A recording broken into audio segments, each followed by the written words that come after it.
Hello, everyone. Welcome back to Easy Listen. Today, I'm excited to introduce you to a fun and interactive game called Typhoon.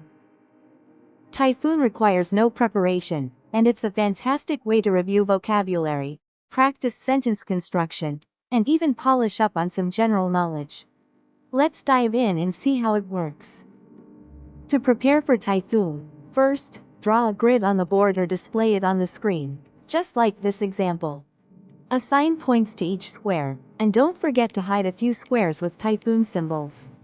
Make sure to cover those squares so students can't see what's underneath.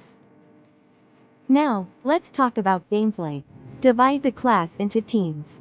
The teacher will ask review questions which may cover grammar, vocabulary, or listening skills, depending on the learning goals of the class.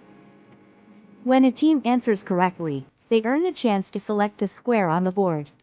Each square is worth a specific number of points.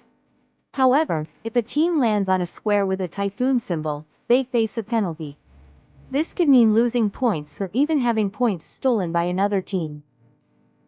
Here are some quick tips for ESL teachers. Clear instructions.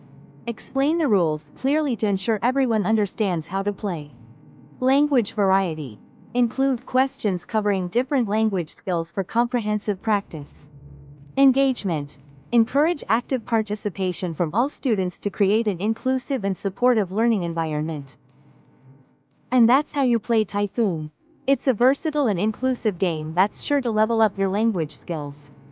Don't forget to like, share and subscribe for more ESL games. Thanks for watching, and I'll see you next time.